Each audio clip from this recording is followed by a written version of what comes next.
Hey, everybody, I'm shaking my head because it's the same old story. Tonight, they lose to the Bulls, 126 to 113. Welcome to the postgame show. So happy that you're with us.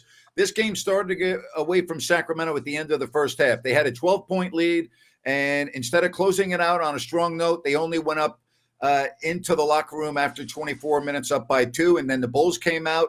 They took the lead early third, and they never relinquished it. Grant, at one point, the Kings had a 25-10 advantage in the second quarter. To me, this was a carbon copy of the Oklahoma City game. You had a good thing going. You give up that run at the half, which then continued into the third quarter. And Grant, I don't know how much better of a look you're going to get on the third night or a third game in 4 nights. They had a great look at this one.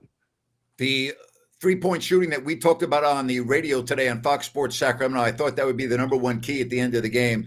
And here we are. Let me give you the numbers from three, okay? Let's start with Sacramento. 7 of 28 for a measly 25%. The Bulls at nearly 44%, 14 of 32. Jerry Reynolds is joining us, and we bring him in as we start this postgame show. Jerry, 126 to 113, the Bulls, your overall thoughts. Before you were just on, I said this game started to get away from Sacramento at the end of the first half. They had a 12-point lead. They didn't close the half well. They only went up by 2, and then early third, the Bulls took the lead, and they were off and running. Yeah, it was the case. I thought, there are certainly some runs here and there, but I guess my point would be the Kings never showed they could guard them. There was periods where Chicago didn't score or miss shots, but it was a case where defensively the Kings had no answers all night long, period. And, whatever problems there were offensively, it doesn't make all that much difference if you're going to give up basically 130 points. 34 assists, Ryno. 34 assists for the Chicago Bulls, Ryan. Yeah, one of the top teams in sharing the ball, and you saw the movement. They're fluid. Modest Bucelis had an incredible game. Jerry, the Kings actually had a 6-point advantage with points in the paint going into the half, and it ends up being 70-60 to end the game. Yeah, that was really, of course, some of it's out in the open court, of course, but I did think that the Kings were broken down so easily in the half court. I mean, there again, when we talked about last night, I really think that the Kings' aggressiveness is being misused, so to speak, or maybe it's a cop-out, but trying to steal the ball so much. You're really trying to steal the ball too much, and if you don't get it, you're just opening up the basket. And I don't know how many times we saw that tonight, and there was a couple of steals they did get, but that's that's just not really good basketball. I mean, you can't take that many chances, against high level NBA players. And, the Bulls have got a few, and, actually their best scorer hadn't even played yet this year, Kobe White. Yeah. The Bulls are pretty good. I like the way they play. Vucevic is good in the middle. They pass the ball beautifully. They move the ball very, very well. They've got players that can attack from the perimeter, meaning they can put the ball on the floor. Giddey can get to the basket. Jones can get to the basket. We talk about a player that we had to learn how to pronounce the name today, Bucelis. I mean, how good was he, Ryno? He's excellent. He's been a guy that was one of those when Chicago started to rebuild. They targeted him. He's a local kid. He reminds you a little bit of a Mike Dunleavy, the way he can slash and get to the rim. And it's a heck of a combination if you're Chicago, Jerry, to build around if they end up re-signing Kobe White. Absolutely. Yeah. No question. That kid's a very gifted, long, kind of the prototype 3-4 kind of guy every team has to have if you want to be good. But he's so good going to the basket. Yeah, I think Billy Donovan's got a team that he really likes coaching, and I mean, as you pointed out, Ryno, the spacing and the ball movement was terrific, and they've got a good bench, and they come in and do the same things, and so I think they've got a pretty nice future. They've got some pieces that they could probably move later on as they want to continue to build, and they've done a few things right here the last couple of years. Kings will be lucky to get home with a win. They play Milwaukee and then they play Denver. And so I'm looking at this team coming home 1-6 with a brutal homestand. They're just not very good right now. I don't know if that's going to change, but right now the Kings are not a good basketball team. They have a lot of deficiencies. I thought, moved the ball better offensively tonight, but defensively they were terrible tonight. They couldn't stop the Bulls at all. And the Bulls were able to score almost any way they wanted to, whenever they needed to, with the exception of the second quarter. And I've been saying this for weeks now, and I'm going to keep saying it until something changes my mind. This season's going to be a disaster. I mean, it really is, because you're now about 2 to 3 weeks of bad basketball away from the veterans saying, I need to get the hell out of here. I'm just telling you, you watch. It's going to happen. All right. If this continues, before you get to Thanksgiving, you're going to be so far behind. You're not going to be able to catch up. And the vets are going to be on the phone to their agents going, please, please get me out of here. I'm just telling you, it's going to happen. Well, that's the problem when you have a veteran team and an older team. And, basically, I really think there's some significant talent on this team. It just doesn't quite match up. It doesn't quite fit. And they haven't now. Having Keegan Murray would make a difference, but I go back to what we've already said. Until they can defensively as a team, basically have a chance to hold somebody to the 105 to 100, that sort of thing. It's going to be tough to win with any level of consistency. Hey, Ryan, real quickly, because we keep talking about Keegan Murray and Nick Clifford, but you know what? Other than the Jazz, every team that the Kings have played early in the season had been without one key starter or two key starters. The Bulls are without two really good players, okay? And Jerry thinks Kobe White's their best player.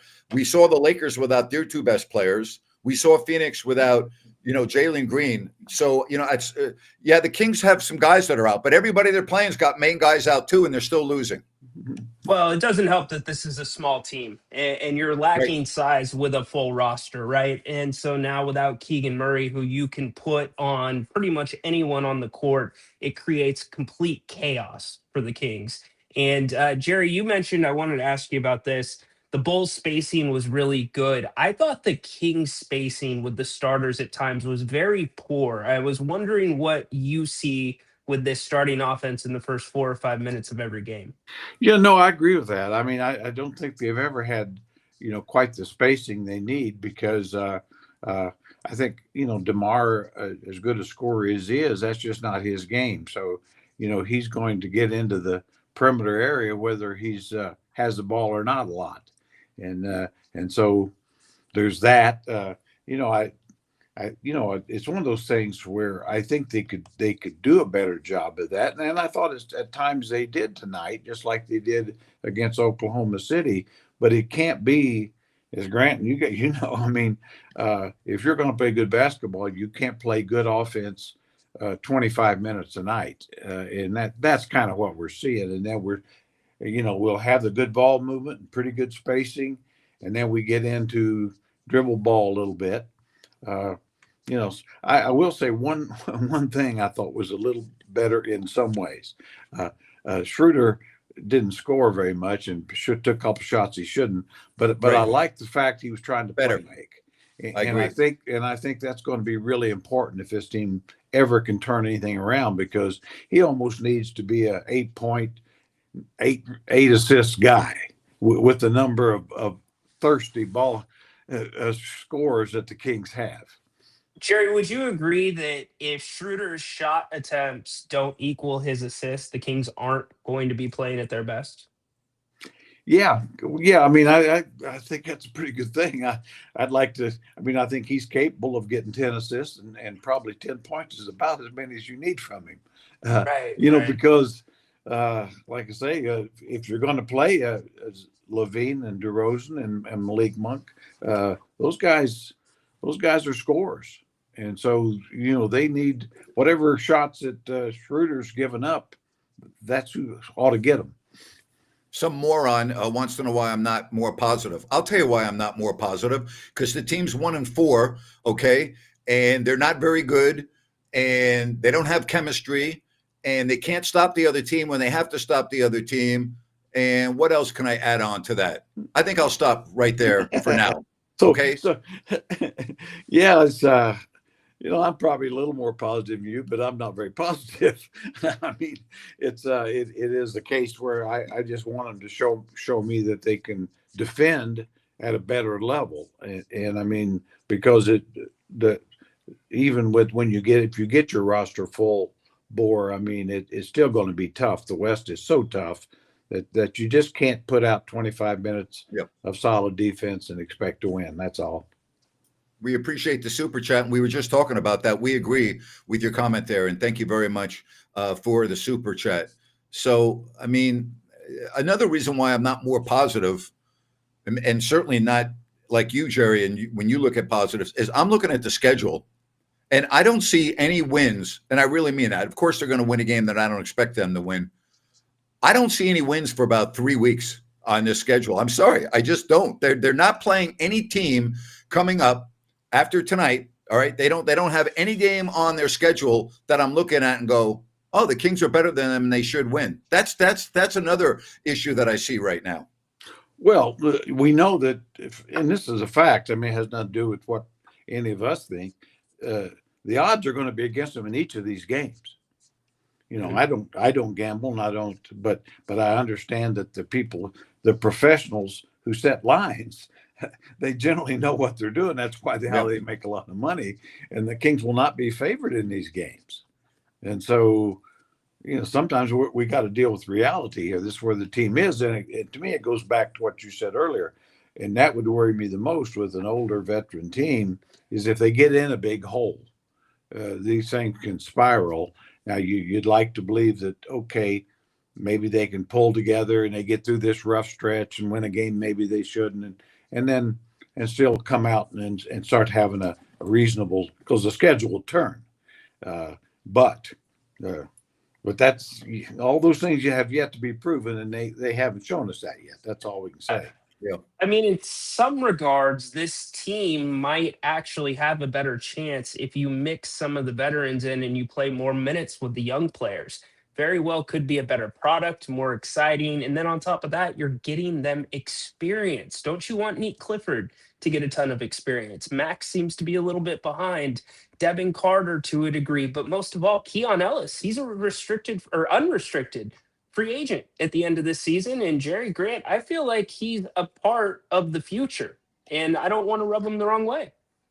Well, I do want to see him develop the young guys. I mean, for this reason, I don't know how good this team could be or not be, but the reality is it's an older team now, and so if you can't win win now, well, next year if you got the same guys and they're older and you haven't developed or really seen what you have with some of the younger ones, where are you going then?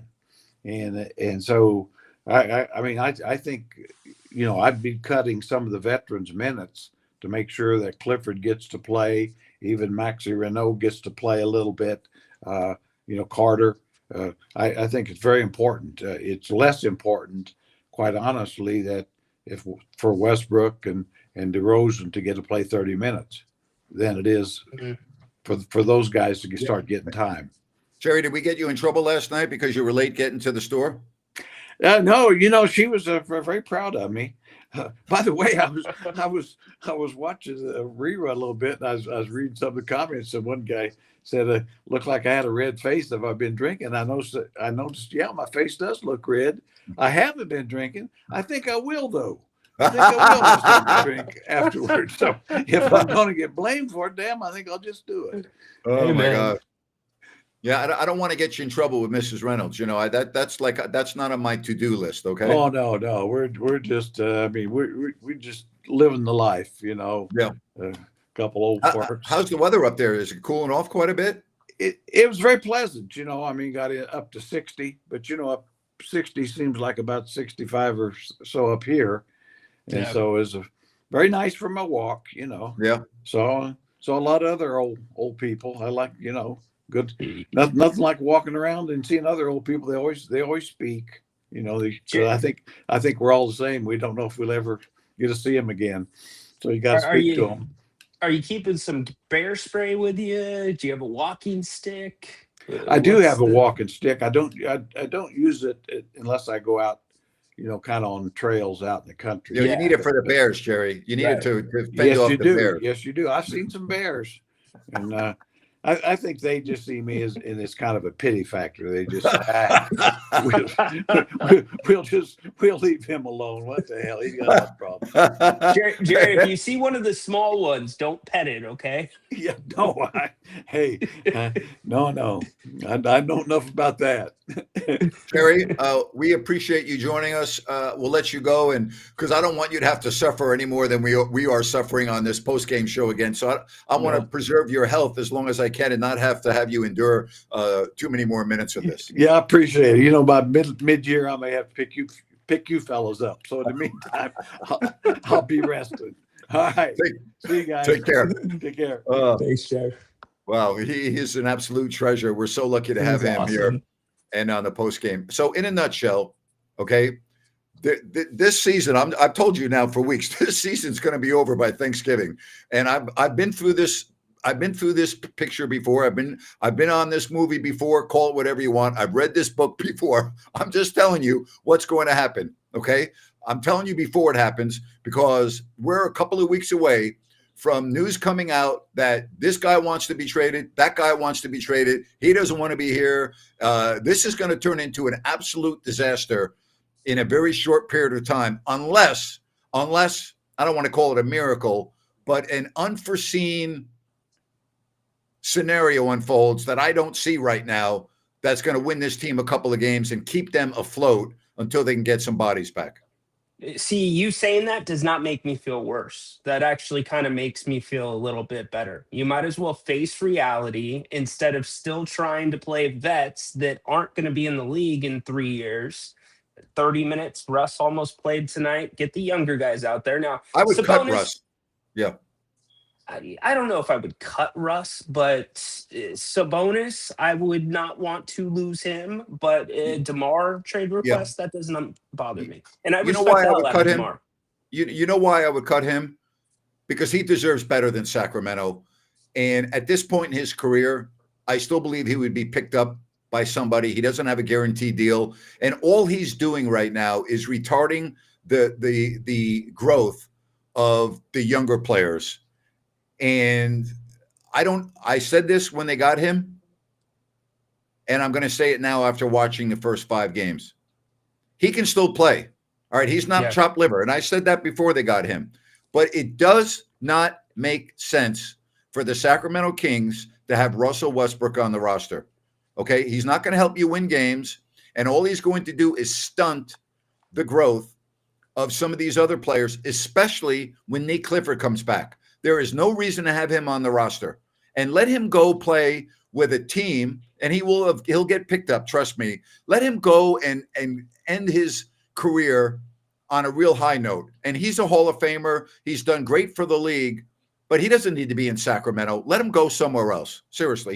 He's not helping Sacramento in any way, shape, or form. He's not going to help you win games. And all he's doing is he's stunting the growth, especially when Clifford comes back. It's going to be a nightmare for Doug. And Doug even alluded to this last night on the postgame show, Ryan. He did. Yeah, no, he absolutely did. I would say over an 82-game season, yes, he's going to hurt Sacramento. You might not see it directly on the court, but it's what you said. You're not getting the young players into the fold. But imagine where the Kings would be without Keegan Murray and without Russell Westbrook. He has played some important minutes, and in this stretch, he has helped the Kings more than he has hurt them, in my opinion. Again, it's a bottom line business. You either win or you lose. Okay. And I'm not blaming the losses on him because that would be stupid and it would be unfair. Right. But he's not helping you win games, so why keep him? I would rather see Devin Carter and Keon Ellis split up all the minutes Keon's already playing. By the way, speaking of Keon real quickly, you might find this interesting. Maybe you won't to those on the stream. So I was watching the Bulls telecast tonight, and they were raving about Keon Ellis. And Stacey King in particular was raving about him and talking about his junior college days and then going to Alabama and being the SEC, first team all defense and coming up and being where he is now on a very favorable contract. And Stacey thinks he's going to end up being a very good NBA player. They were extremely complimentary of him on the telecast tonight. It's not surprising. He was second in the NBA in deflections. He was listed as a top That's right. 10 restricted free agent by ESPN. And that's why it's hard for me to see the Kings turn away from a player like that you want to flourish. You want them to grow. You want them to be here. There will be, he fits in every system, Grant. Every single system in the NBA would take a Keon Ellis. All right, let's get to some phone calls. Let's get to Casio. Casio, what's going on tonight? Hey, you got a couple of things, but first, Ryan, you mentioned Ellis earlier in this contract. Is he eligible for, or can he get a contract extension before the end of the year? I don't know the date off the top of my head, but yes, there is a period where the Kings could extend him right now. Okay, because like I was thinking, like just say he doesn't get extended. Like I think two good destinations for him would be Miami or New York. I don't even think about that. If I'm Keon Ellis, I'm definitely looking at all of these options, especially with how the Kings are running their franchise right now. Like if I'm Keon Ellis and I'm coming off the year that I had, and in my situation, and they bring in a veteran who's taking a lot of my minutes, that's not sitting well with me. And I'm going to be looking. Definitely, trust me. You know, he's not married to Sacramento. We know he loves what Sacramento's done for him, and you know he's earned it. But I mean, it's not like he wants to leave right now. But trust me, you know, this is you. This team cannot really afford to lose Keon Ellis in the future, in my opinion, if you want to ascend. But you have to wonder too if Keon's able to see the daylight through the trees right now in the forest. Maybe he knows I've got Keegan Murray that's locked into a contract. We've got Neat Clifford for 4 to 5 years. Max, you know, that unit looks pretty good together. Those are 4 pieces that can be on the court at the same time. They fit. And Grant, like I've been watching the team, like I'm 27 and I've been watching this team my whole entire life. This is really the first year going into the season, and now like I really could care less. Like I'm actually have a stronger emotional attachment to the 49ers. Like that's actually where I'm putting my focus right now. If I watch the Kings, it's just like, okay, I have nothing else to do. I don't feel like doing anything else, just chilling. But it's just like the direction of this franchise is so uncertain that in my, you know, from my entire life watching this team, tracking it, that it just doesn't even make sense to even root for this team. Like what is the owner doing? They have no like direction at all, and it's just not even like fun to watch. Thank you very much for the call. Appreciate it. Let's get to some more phone calls right here on If You Don't Like That with GP. What's up, GP? Hello? Hello? GP. All right, he's not there. We get to our main man in Phoenix and the one and only. How are you today, sir? Man, even my dog is upset, Grant. Yeah, I Even my understand. dog. Hey, Even listen, my my dog. dog's upset too, and my dog's in heaven, and my dog's upset. So, Grant, you said something right now at the beginning of the telecast before you got taken call. You said that players are going to start getting disgruntled. If you were the GM, because that's the last thing we need is saying that players want trade, because I don't want us to get fleeced. If players start saying that they want to be disgruntled, want to get traded, what would you do as a GM to make those moves faster rather than us getting fleeced? Because if a player says, "Yeah, I want to get traded," other teams and GMs are not going to give us max value for those players, right, Grant? So when would I'm you not be making smart? any move that doesn't. I'm not making any move that does not make sense for my team, and I don't care if guys are happy or unhappy. I'm not making a move for the sake of making a move. This franchise can't afford to do that. I like that. All right, Grant. That's all I wanted to know about, because you talked about the first thing was the 3-point discrepancy. Me and my buddies talk about it all the time. It seems that other teams have their best 3-point night ever against the Kings, and that's just terrible. You know, Ryno, I appreciate you. Grant, I appreciate you. You guys have a great day. Ryan, I want to go back to what I said on the radio, I think a week ago when I started to first get a little frustrated. Yeah. So all of the positivity coming out of training camp, right? All of the talk. And I was like, you know, Ryno, I'm a show me, don't tell me guy. Okay. Mm-hmm. So I like to go in 5-game increments. So I'm going to give you my grade through 5 games. And I'm going to give the Kings a D as in dog. I'm not giving them an F, because other than the game tonight, they've been very competitive and they've been in every game. even though I haven't liked the way they played down the stretch. And I am cognizant of the players that they don't have, and that in the first game they didn't have Sabonis, and I can't ignore that they didn't have Sabonis, Murray. So I'm not going to fail them because I don't think that's fair, but I'm going to give them a D. What are you giving them? I'm actually going to come in a little higher than you. I'm going to give them a C minus. I Okay. understand that they are 1-4, but they were in every single game, like you said, and the different lineups that they have had to adjust to, guys on the end of the bench getting extra minutes. I mean, heck, Dylan Cardwell played how many minutes against Utah? Yeah. He's a two-way guy. I think had this team been blown out, had this team not shown some decent runs, then yeah, I would give him a D. But I can't have you without Sabonis for a game. I can't have you without your number one draft pick this year, and especially your defensive leader, and Okay. give you a D. Fair enough. Isaac, you're on with Grant and Ryno. Go ahead. Yeah, why are you gay?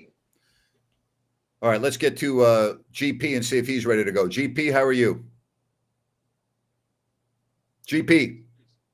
All right, let's get your grades on the chat line. You can give us grades, all right? We would like some grades. What are you giving? Because I like to go in 5-game increments. You know, again, I don't really know where this team's going to win a game here in the next 2 weeks. I don't see it. I really don't. I mean, I think they could get Minnesota. Maybe. I know this sounds crazy. Golden State, because it's a rivalry. Or at least Kings fans believe it's a rivalry. They'll get one. I think they will. You'll get a bump Well, when Neek comes back. They say he's closer rather than further. who is? I think Neek. Good. They need him. They need anybody that can play. And we saw Neek being able to play. So here's the problem with the schedule that I bring it up, okay? I don't think they're going to beat Milwaukee, and I don't think they're going to beat Denver. I don't think they're going to beat Golden State at home. Jimmy Butler's going to clamp down whoever's hot. Steph Curry will destroy this team. Okay, and listen, Jonathan Kuminga's playing very well. OKC, they're not going to win. I could see them, without Anthony Edwards. Okay, Minnesota. They're not going to beat Denver. Then the next night, the second of a night tonight, back-to-back with Atlanta. I mean, that's a toss-up game. And other than maybe at Minnesota without Anthony Edwards, they're not going to beat San Antonio. They're not going to win at Oklahoma City. I can see them competing and playing well with Memphis. They're going to lose at Denver. And then by then, hopefully you got Keegan Murray back. I mean, I can't argue with that. They're going to have to beat some teams that you didn't see them beating. And I know we don't see the roadway to that. Who knows? Maybe Neek excels. Sabonis kind of takes up some of Jokic's space and they cancel each other out. I'm being very optimistic here, but Why? it's a bleak reality. Because it's the Kings. You know what, Grant? They play up in the games that they're supposed to lose, and they play down to the teams historically that they are supposed to beat. Thanks for the super chat. What is the over-under on Doug making it 20 games as the head coach? Game planning is horrible. Adjustments are not working. He's going to make it more than 20 games. I can't see that happening. He'll make it. He'll make it, I think, probably to the All-Star break. If this thing's a complete disaster, I could see them making a change. But, I mean, on the scale of everything going on, I don't think Doug's a head coach. I've been very open about that, and I've told you why I don't think he's a NBA head coach. But, it's not fair to pin this on him right now, in my opinion. This was going to be hard with a full deck of cards, and I don't think it's fair to say he's not making adjustments, especially on the defensive end. Doesn't mean that they're fully effective, but offensively, that is where, if you want to criticize, to me, that is the place you can criticize. All right, let's get to some phone calls. Dirk, go ahead. You're on with Grant and Ryno. Hey, guys. I just want to quell some of the trade talk in chat. I mean, I think the plan's been set. We want two-way defensive-minded players, and the roster doesn't resemble that. If we could have traded the quote-unquote assets that we have to get those, that would have happened already. We're kind of stuck. It's going to be this process. We should not be trading these guys, mostly because you're going to get nothing in return or nothing of value, and you're probably going to have to give picks to get off the bad contracts, thereby pushing your future out even further. Who can we really ask to play better right now? Those are some very good points. Yeah, but like, how is this team going to win games, Grant? I think you're laying it out pretty well. I don't see it either. Because are we going to ask Zach LaVine to play even better? He's had 4 of 5 really good games. Yeah. 2 turnovers tonight, all in the first quarter. He was scoring, but it doesn't feel like we can get Zach open. Like Zach has Not to going to win games because I'll tell you why they're not going to win games because they're not very good. That's why. I mean, it's pretty simple. This is not brain surgery here. This team does not fit. They don't play together. They're a disjointed jigsaw puzzle, and there's very little chemistry. You can see it. You don't even have to look at the stats. If you just watch the games, okay, you just say to yourself, if you watch basketball but you don't know anything about the Kings' record or their numbers, and you compare that even to a game like tonight, the Bulls look like a basketball team tonight. They look like they want to be with each other. They are extremely unselfish, always making an extra pass, not a me, not iso ball. Like that looked like a real basketball team. The Kings they don't resemble what I look at as a basketball team. Like the teams that Doug played for, forget about the names of the players, the style. This team doesn't even, they're not even in the same sport. Yeah, no. And I guess let me ask both of you, Stirk, we respect your opinion. Is it too early to start the conversation about the marriage to Dennis Schroeder rather than just bringing Russ in for a year at $3.6 million? Are we going to look back and say, bad move, Scott Perry? Well, I'll say this to Grant. I don't think we can even have that conversation because you have him at a $14 to $16 million contract, if I'm not mistaken. So you have an asset that is overpaid. So what are you going to get for Dennis Schroeder? Like Nothing. No one was willing to. You're stuck with him, and that's just the way it is. Yeah. And so here's how I feel. I mean, don't start looking at the Kings of how they're going to perform in the next 2 years. To me, that it's a wash. You have to get off these bad contracts. But a future where you maybe have Schroeder, Keegan, and Neek, plus you'll be on Sabonis's last year. You're still lacking a little bit of size, I think, to make that ideal. But you've got a fairly impressive, athletic, defensive-minded, outside of Sabonis, young core there. So I'm intrigued a little bit by that, but Dennis Schroeder never was going to be the solution for me. No.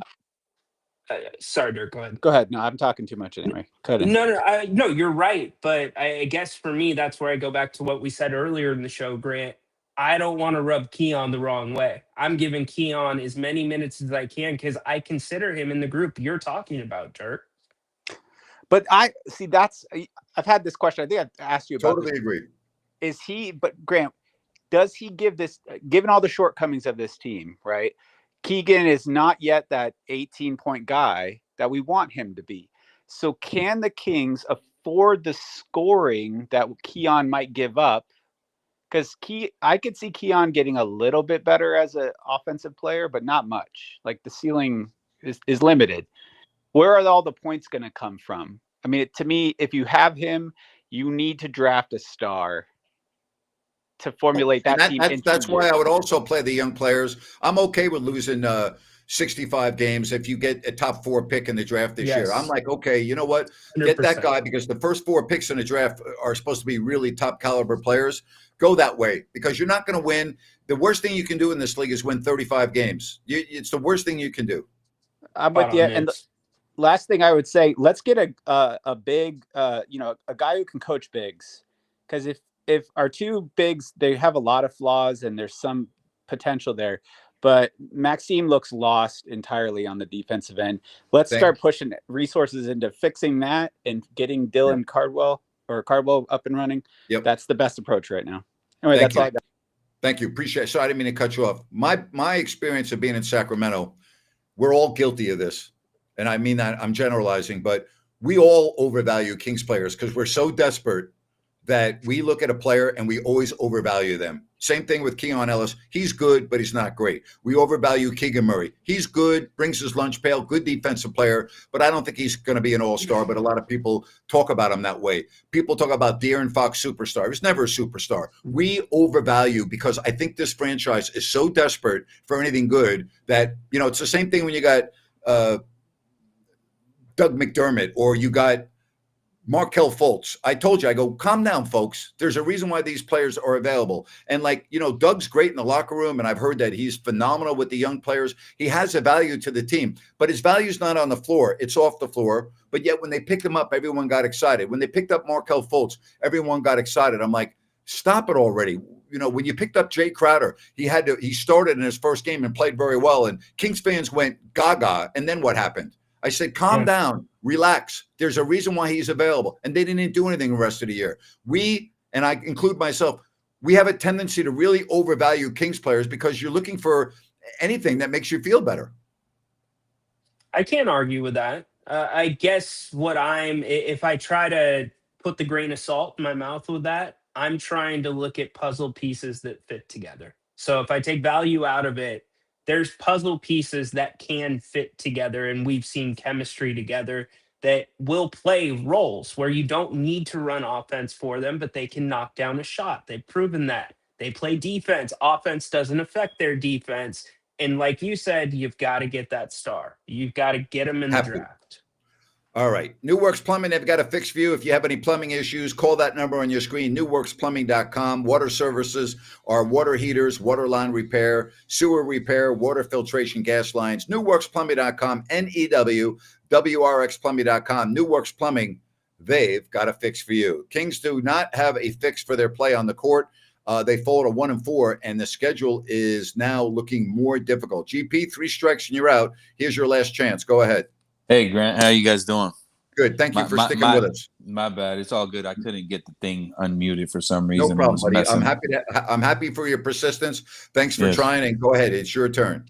Hey, just wanted to call in and chime in on what's been going on so far this season, man.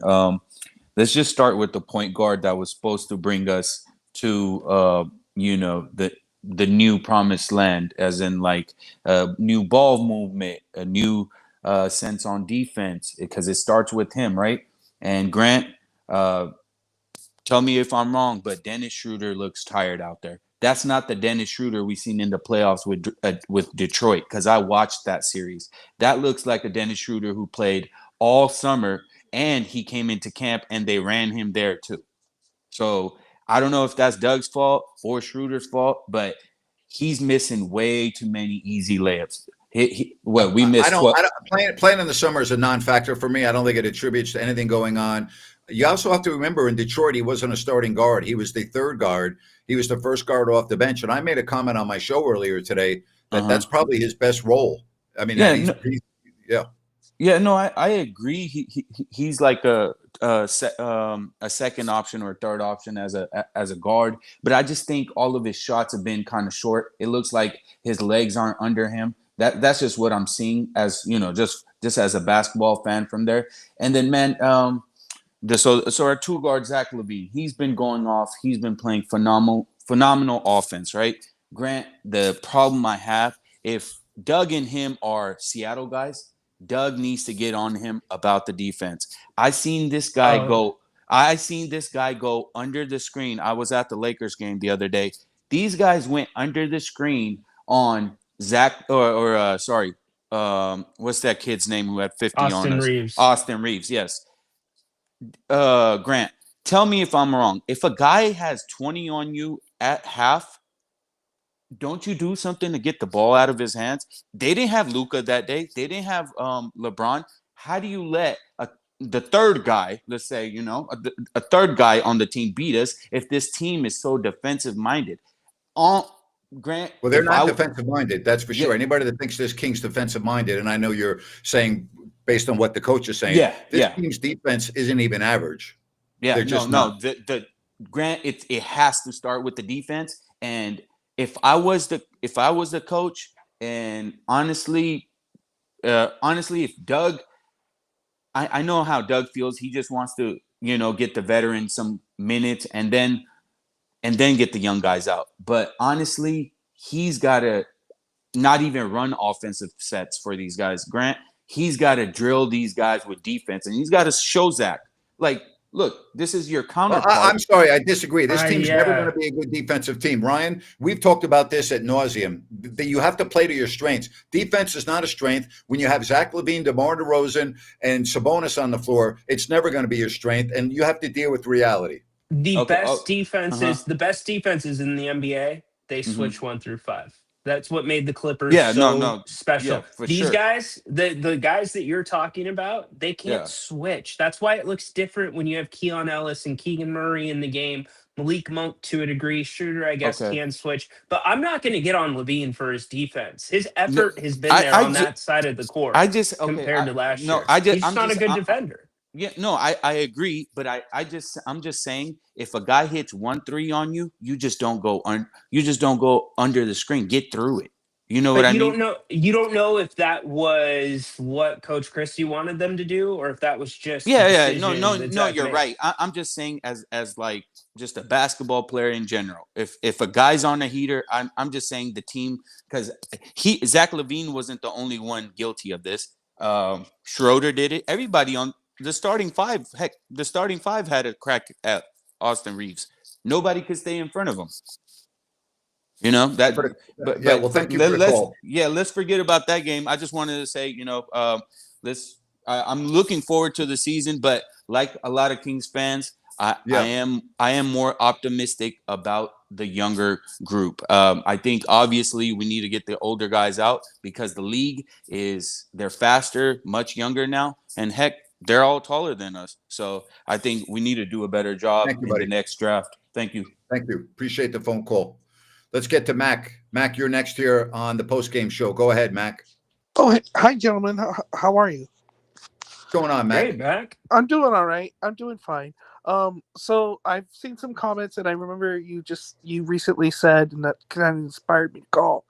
If the wheels kind of fall off at the All-Star break, that there's a possibility Doug Christie would be gone. And my question is, would that be beneficial for the team, or would it be more beneficial to hold him as a placeholder, a coach, or what are your thoughts on that? My thoughts are the general manager of the team didn't hire him and wouldn't have hired him if he had his preference. So you always have that going. And that's another reason why I said this season was going to be a disaster, because I've never seen a situation where a general manager takes a job and can't hire his own coach. And 99% of the time that doesn't work. So there are a lot of factors that go into that. And I'm not rooting for that. A lot of people think I have an axe to grind with Doug. I don't want to see the guy lose his job because he loves Sacramento and loves the Kings. But I just don't think he's the right guy for the job. And I'm not basing that on 5 games. I said that before the season began, and I said that last year. I think the Dallas playing game was a great example of that. He's not ready for this level of coaching yet, in my opinion. And I think it's pretty obvious when you watch the games that he's not. Do I think he's their main problem? No, I definitely do not. Okay, there are a lot of other issues that are facing the Kings other than coaching. Okay, thank you very much. And before I go, Ryan, if you want to hit me up, I have an extra ticket for the Notre Dame Stanford game if you wanted to go. So just let me know and go Irish. So I've never seen the Irish in person. Bye-bye.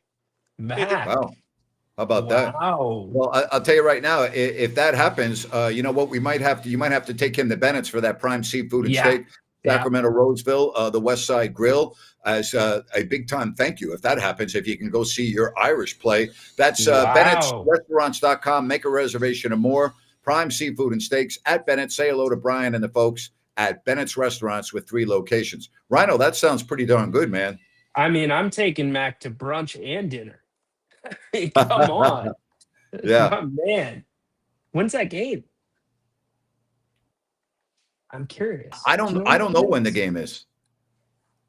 I hope it's not this weekend. We'll figure. Matt, thank you for I said I hope it's not this weekend, but thank you for the invite. Yeah. Great. That's good stuff, isn't it? Isn't that good? You know what? I had a chance to meet Mac. He's called the Kings Court a number of times. I met him at the, I believe it was the last home game, the Lakers game or the game before that. Great guy. Awesome fan. So thank you, Mac. All right. Glad that you're with us here on this post-game show where the Kings lose. They are now 1-4 to start the season. Jason, go ahead. All right. So we got 2 beats of music in there. Said, that's awesome. Go Irish. That is awesome. The game is That's November cool. 29th, Ryan. Thanksgiving weekend. Mac, I'll be there. I'll make it work, Mac. Black Friday. Mac, count me in. I can't say no to the Irish. I can't. You know, Mac does he does a space before every Notre Dame game, and he writes about the Irish as well. So if you are a Notre Dame fan, go check his stuff out. Really good. Yeah. Yeah. I'm asking you to just speculate. Do you think we will see Nick Clifford before this trip concludes, or do you think it won't be until Sacramento? I think it'll be Sacramento. Yeah, Why me at too. this point, Grant? Yeah, It's a I'm with you. hamstring. Don't make it worse. Yeah, he's the future. And I'm not saying that he's probably not going to help you beat Denver if he were to come back. Denver's very good, and I don't like the way that matches up. I'm not saying you can't win. I just wouldn't forecast the Kings winning in Denver. Yeah. Let me ask you a question. What are you throwing at Giannis first? I'm putting all 5 guys on him. Just 5 guys chasing him around. And I'm hoping they're so worn out after playing the Warriors tomorrow night that they don't have any energy on Saturday. Yeah, it's a good point. It's a good point. Rudy. Yeah. Yeah. Best movie ever. Best sports movie ever. I Yeah, will it's go a to pretty the good grave one. on that. Pretty good one, huh? Yeah. Yeah. That is fabulous. What a tough way to start off these post-game shows. We've only had 1 win in 5 games. And boy, everything looks so good in the second quarter. Did you agree with me what I said about the end of the second quarter? I mean, they had the game. Everything was in rhythm. They were playing so well. And then boom, instead of being up by 12, you're only up by 2 going into the break. That kind of started the slide, you know? 110%. The Kings did exactly what the Bulls did from the second quarter into the third in the beginning of the second quarter. And so Yeah. it was all downhill from there. They go into the locker room only down 4. Like, come on. Yeah. You know? Yeah. So this team really needs a couple days off now. And I would doubt they're going to practice tomorrow. I can't imagine them practicing tomorrow. And then get a practice in Milwaukee and Friday and get ready for the game. Yeah.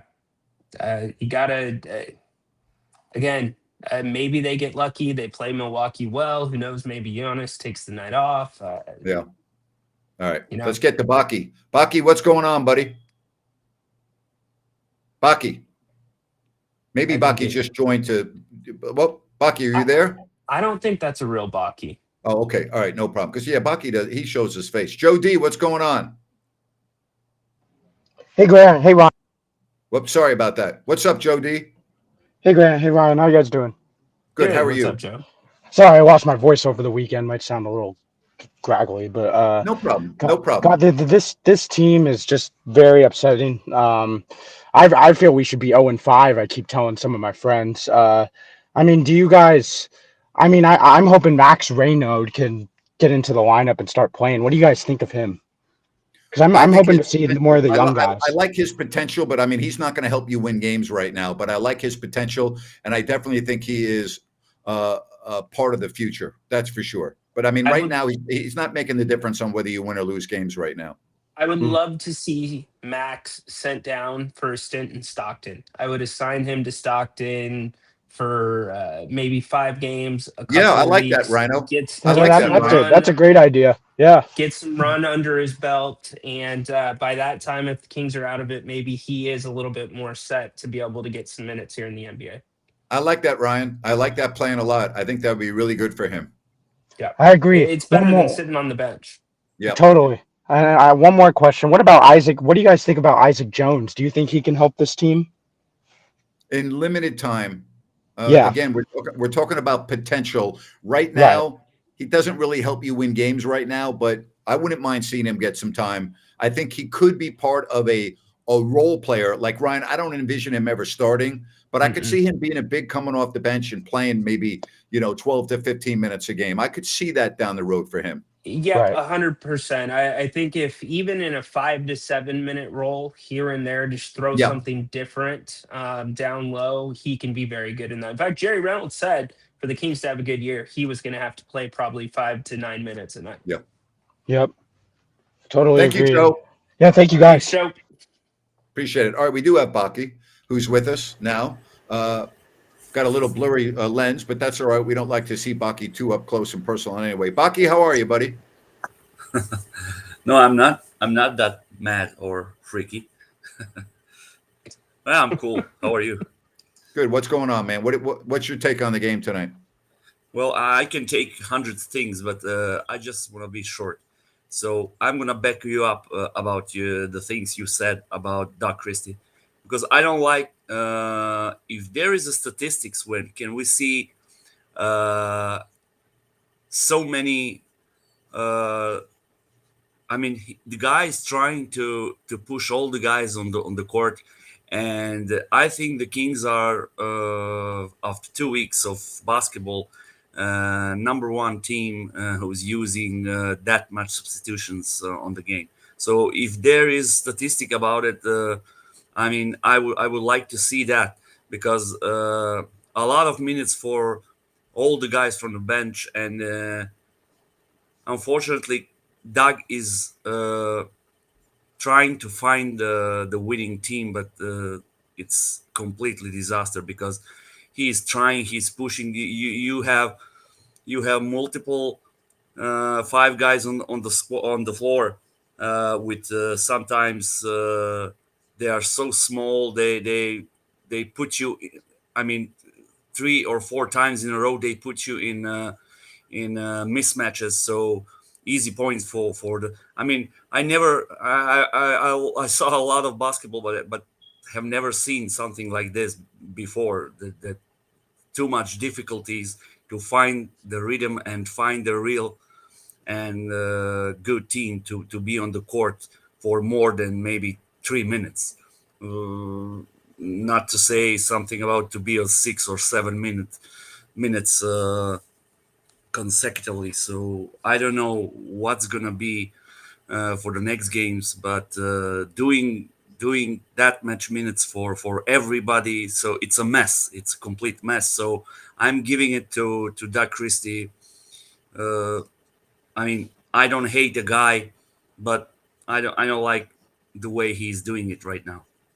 I don't With think that he much. has much of a choice, though, Baki. He's trying to find something that works tonight. As Grant pointed out on the radio, it's the only Yeah, right now, time. but I don't think he's trying to find that only tonight. He was trying from the first game. So Yeah, we won the game against Utah, and we could easily lose the game. So it will be 0-5. So what will but we say he then? We hasn't will be winless team along with two more. Baki, I he mean, hasn't in every game. He has not had a member of the normal starting five in every single game. And I guess what I'm saying is I'm not disagreeing with you, but what else is Doug supposed to do right now to try to bridge the gap? I did a dive on the lineups on the radio show, and there's only 5 lineups that he's played that have played 10 or more minutes, and only one of them had a positive net rating. yeah, So but you have teams with more injured guys than we have, because we have only Keegan Murray out of the team, and but we this got is And a Nate only. poorly Clifford. built team, Okay, Baki. yeah, Clifford is there, but he was not the starter before, and he's not that. I mean, He's okay, not established yet. He's not yeah, established he's like not some of the other established. guys. He's not Right. But established, but so also you got Westbrook as a newcomer, but one of the most athletic, maybe the most athletic basketball player ever to play the game. Don't give me. I mean, only athletics, not yeah, the not a bad knowledge take. and IQs and blah blah blah. But from biomechanics and anthropometrics, he's a hell of a player. But the problem is, Used to be. uh, you are entering the season and you don't know what's your starting five and what's the real. I mean, when to pull somebody out, when to pull somebody in, and I, it looks very messy for me. All the It games. is messy. It's a disaster. I've been saying that for weeks. This season is going to be a disaster. It's going I to be a mean, disaster. Grant, let me ask you this with Baki here: how many NBA head coaches could you throw into the situation that Doug is in right now, with the buildup of the roster and the injuries, that would find success? Like I we're think talking. I think the organization would be a much more stable. I see a lot of instability going on right now with what's going on with the coaching and the players, because what I'm hearing, I'm not seeing, and I just there's too much college rah-rah stuff going on. It just doesn't No. fly in the NBA, and I've been talking about that for weeks now. It's too much. It's too much, and it's just like it's almost like Doug's trying too hard with what he wants. It's not practical. It's not going to happen. And I use the word stability. There's just no stability right now, And in my Ryno, opinion. good point from Grant, definitely. But one more thing I'm gonna throw up, and Sacramento is third oldest team in the league, so don't forget that, because those players are not some rookies and some new players, so you can deal with them in the entering the season. So you got camp, you got preseason, so you should know what's your starting five, and you should know what kind of subs you can throw and in what moment.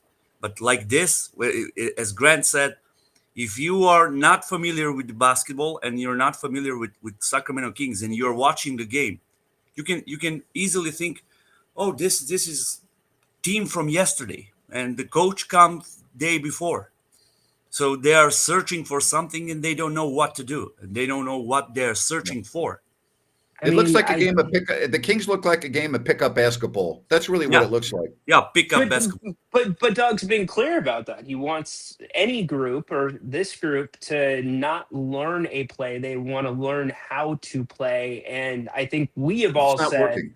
yeah, Yep. well, we've all said this is a group that needs structure. With Keegan Murray, with Zach Thank you. Levine, with DeMar DeRozan, with Demonis Sabonis. Thank you. And there is no structure. Doug doesn't. You hit it right on the head. I use the word stability. You're using word structure. I'm not seeing it. You are 100% correct. You and I are saying the same thing, but I think we're saying it differently. Yeah. So talk more about that, Ryan, because I'm with you on that, but I'm not seeing it. I don't see it when I watch the games. No. But do you see similarity with so your structure should be DeRozan, Sabonis, and Levine. Plus, you have Schroeder, who is very similar to Fox before. Maybe not that talented, but some kind point guard like this. So you only have one player out, and you only have one player to domestic. Baki, we appreciate you. Thank you very much. Have a great day. Okay. I appreciate you too. Thank you. Thanks, Bach. All right. Great. When you have a team that has good structure, you don't really know when they're running a set play because it doesn't stand out to you. When this team runs a set play, they're going to spots on the court instead of reading where the players are at. They so rarely run the set plays unless it's in practice. Let's get to one more phone call, and then we'll wrap this up here. Let's check in with Joey. Joey, thank you very much for calling. Hello, Joey. It's your turn. Hey, how's it going, guys? Good, Joey. What's up, Thanks Joey? for calling. Good. Hey, I'm going to make it really quick. I don't even really want to talk about the game tonight. That was just disgusting to watch. But hey, Grant, I just found out that you got a radio station again, man. Yeah. Just awesome, man. Just so happy for you. Been listening to you and Jerry since I was 11 years old, man. So just can't wait to tune in, man. Yeah, listen, I'm on every day 3 to 6 right here on Fox Sports Sacramento, and you can download the app and you can listen to the show right on your phone if you want. It's Fox Sports KSAC app or 104.7 FM, 890 AM. But if you want, download the KSAC app. All right, Fox Sports. It says Fox Sports KSAC, and you can take me wherever you are. I really appreciate that. Thank you so much. Yeah, no problem, guys. Have a great night. Thanks, you, Joey. Right. You too. I always love that. There's still a lot of people that don't know I'm doing the radio with you. Yeah. And Ryno, you're doing a great job. And I don't say that to him. You're kicking ass. And I honestly, I don't know what I would do if you weren't with me with everything you're doing, man. So I like to give public acknowledgement. You're killing it. So thank you very much. Thank you. You are as well. It's been so fun. Great show. Your content's incredible. And you're not hammering everybody over the head with the Kings. if you like a mixture of talk. I I mean, you try can't to. talk about this team for 3 hours. You No, I cannot do it. it's not good for my health. I'll tell you that. No. I may have to move to a beautiful area and play golf at the Calusa Golf and Country Club, and maybe I'll just go and buy one of these beautiful homes out at Sunrise Landing and check out a nice lot of land. These models look beautiful. There are 6 to choose from. No Mellorews, no homeowners. So the money I saved with no Mellorews and no homeowners, I can spend at the country club. I can play golf. When I'm watching this team and I get frustrated, I can have myself an adult beverage. This is a Blazona development project, and I can just hang out adjacent from, again, this beautiful development, as I said, is the Calusa Golf and Country Club. If I need to get away in a hurry, I got I-5, Highway 45, Highway 20. It's all there for you. Go to CalusaSunrise.com, and you can check everything out at beautiful Sunrise Landing. How was that segue? That was really good. That was really good. Like 95th percentile. Good. Okay, thank you. Yeah. So, final thoughts? I guess if you're really in love with this band or this organization, I don't think what Grant's saying is a scary proposition. I think it should make you feel a little bit better if those things happen. You got to start getting comfortable being uncomfortable for change to occur. Amen. Appreciate it. On that note, we'll say goodnight. Ryan, you got a King's Court tomorrow? I do. 1 o'clock. Okay, so that's 1 o'clock tomorrow, and then 3 o'clock, Fox Sports Sacramento. Hope you can tune in. Again, the Fox Sports KSAC app, or again, 104.7 FM, 890 AM. That's tomorrow at 3 o'clock. We'll talk the NBA. We'll both talk the Brian Kelly story with Chris Landry, who lives in Baton Rouge. We'll get the latest on what's going on at LSU, the rest of the college and the NFL weekend. And we've got Thursday Night Football, not exactly a great matchup with Baltimore at Miami. So there you have it. Ryno, have yourself a good evening, my friend. Get some sleep, and we'll talk to you tomorrow. Sounds good. Thanks, Tips. To everyone else, thank you very much. Not a good start for the Kings, 1-4. But the good news is, or bad news, however you look at it, you got a lot of games left.